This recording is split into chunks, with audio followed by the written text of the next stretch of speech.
Hey, what's up, guys? We'll wait till we get a couple more people in here, then we'll start to stream and get going. Uh, it's really lagging on my end. Hope you guys can see me.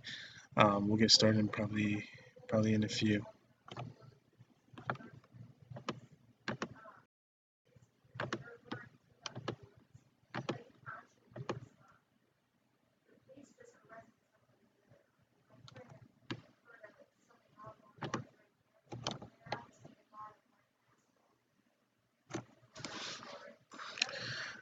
I see, guys. We got one viewer. I'm gonna start the broadcast and the stream in a couple minutes.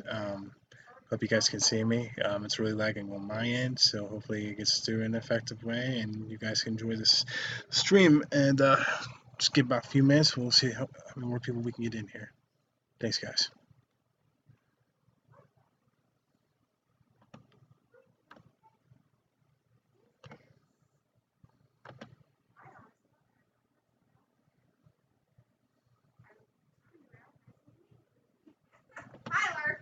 What? Oh, I didn't know.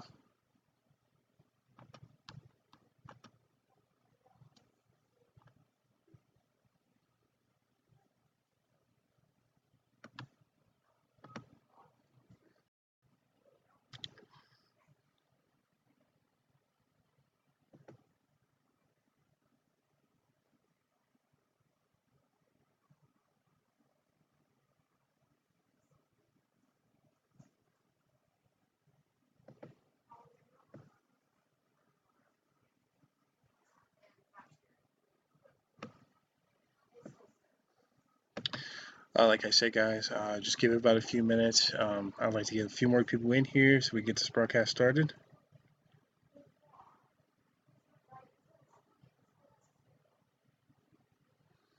So we can continue.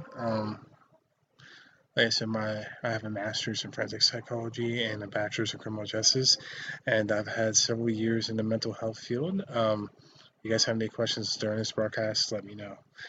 And we'll get started in a few. I'd like to say thank you guys for watching, and just give about a few minutes, we'll get started.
Okay, guys, welcome.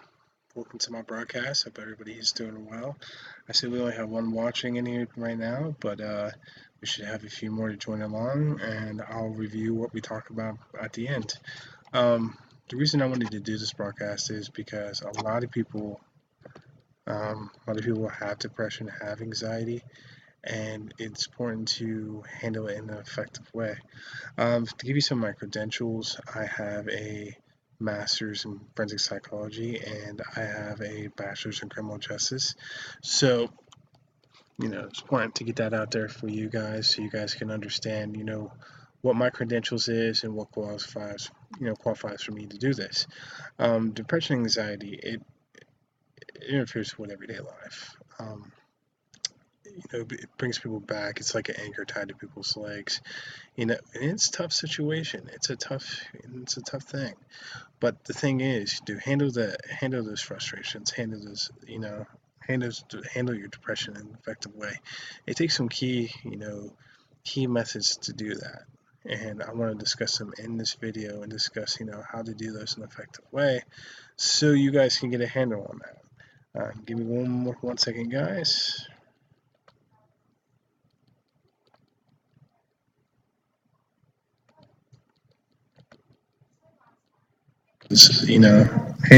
Handle your depression in an effective way. Okay, the first thing I want to talk about is coping skills is the key.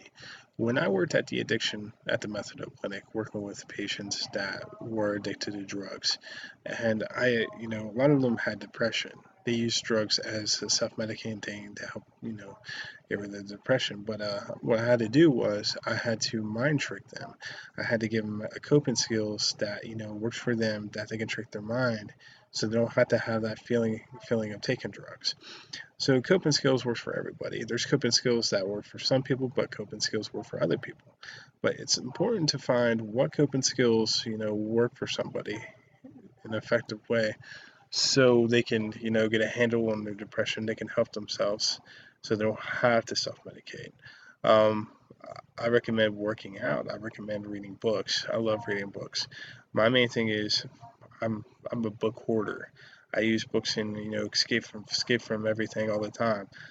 Deep breathing. Deep breathing is another thing. Deep breathing can help provide that comfort and the feel good feeling and everything like that, so people can get a handle on things. Um, One thing is I recommend my patients to when I worked at the clinic to walk. Go outside, enjoy the fresh air. Harvard studies suggest if you get outside, you're 50% happier than staying inside. Why is that? You are cramped. You're cramped in your house and everything like that. It could be a depressive feeling. So you know, it's important to get outside so you can handle yourself and get yourself calm in an effective way. All right, give me one second, guys. See if we have any questions so far.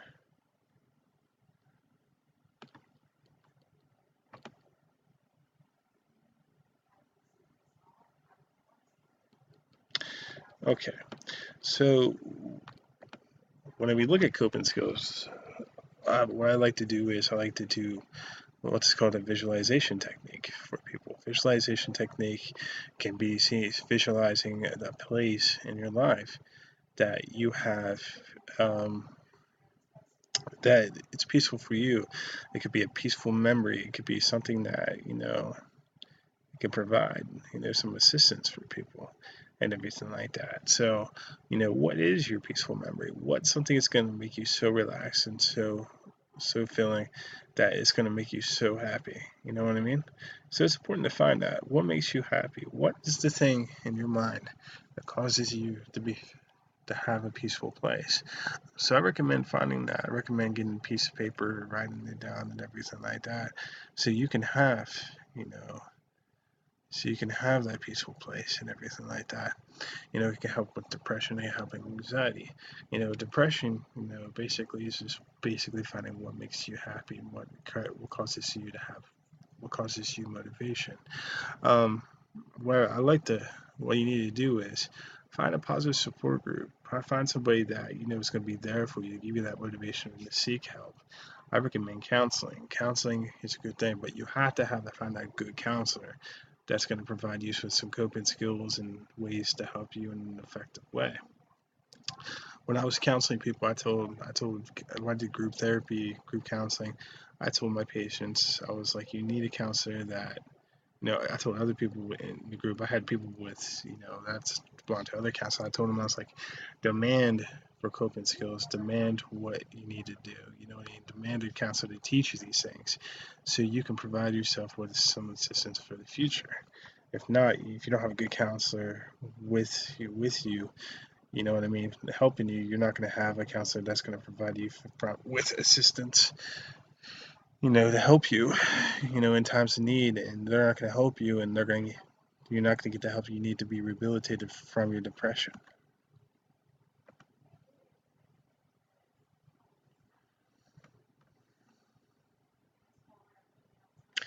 So basically, find a treatment facility.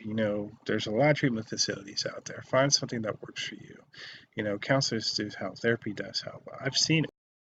When I worked at I worked at the residential facility. I worked with this kid that was the worst kid I've ever worked with in my life. But he changed everything around and he moved on.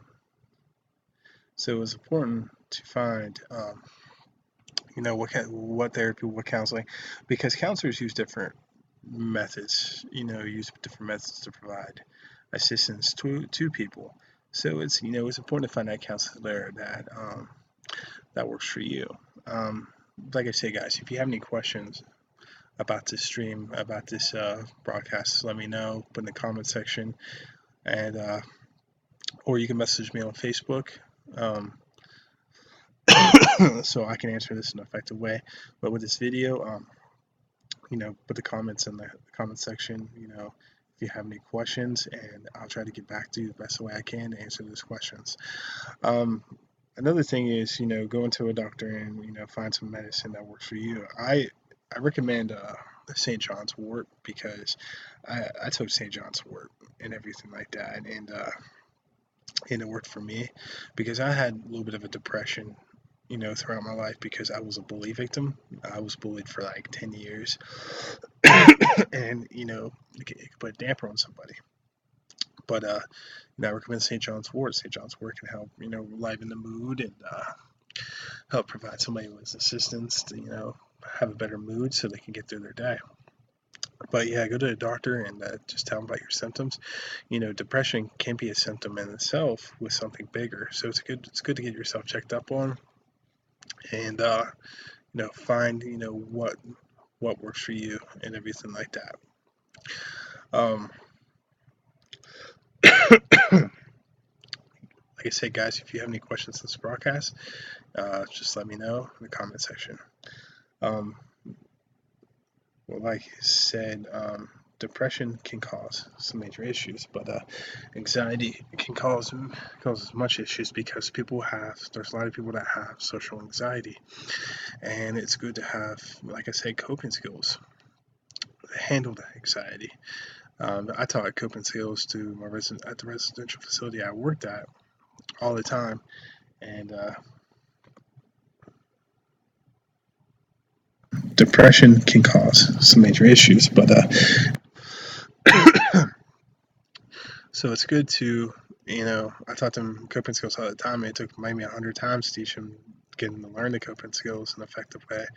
But they eventually, when you see them use their coping skills and stuff like that, and keep calm in chaotic situations, that's all that matters.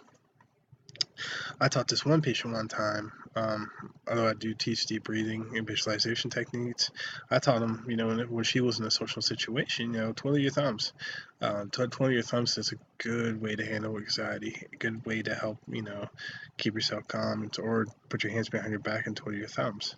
That way, provide you with assistance and everything like that.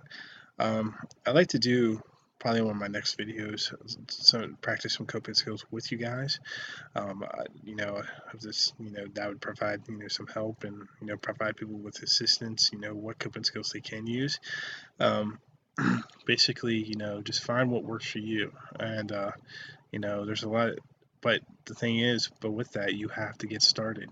If you don't get started, then you're not gonna get the help that you need, because depression can lead to suicide ideations, and it can lead further from there. So take care of it early, and the more you take care of it early, the more that it's going to provide you with some help in the future.